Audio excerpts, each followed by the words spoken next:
மாங்காய் வந்து நல்லா அவிய வேணும்.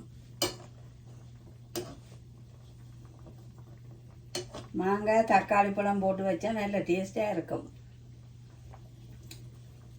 எண்ணெய் இல்லாமல் சமைச்சு சாப்பிட்டா ஹார்ட் அட்டாக்கும் வராது. அந்த காலத்தில் யார் எண்ணெய் யூஸ் பண்ணுவேன், ஒரு தரம் எண்ணெய் பாவிக்கிறதில்ல, இப்படித்தான் கூட்டி போட்டு கறி வைப்பினோம். அப்போ அந்த நாளையில் ஒரு தருக்கும் இப்படி பெரிய ஹார்ட் அட்டாக் வருத்தம் வாரதும் இல்லை.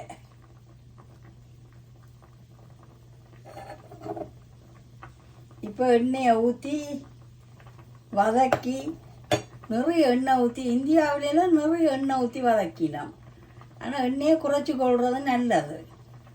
இப்படி நீங்கள் கூட்டி போட்டு மீன் குழம்போ கனவா கறியோ எதுவும் சும்மா கூட்டி தேங்காய் பால் விட்டு வச்சு பாருங்க, என்ன ருசியாக இருக்குமெண்டு.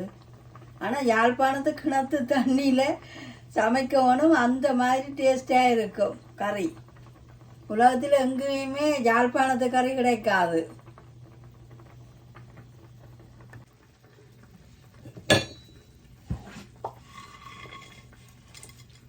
இப்போ கொஞ்சம் தாளிதம் போட்டுக்கொள்ளும். இந்த பாச்சொலிக்கு தாளித்து கொட்டினா நல்ல வாசமாக இருக்கும்.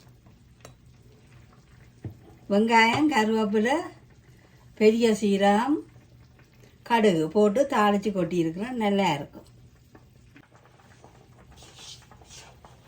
இப்போ மீன் குழம்பு நல்லா இந்த தலை வந்து நல்லா அவிஞ்சு குழம்பு நல்லா ருசியாக வந்துட்டுது. இப்போ மல்லியில் போட்டுக்கொள்கிறேன். இதோடு நான் தாளித்து கொட்டிக்கொள்கிறேன்.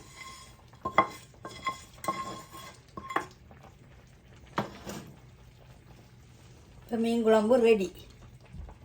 இப்போ மீன் தலை குழம்பும் மீன் தலை சொதியும் ரெடி.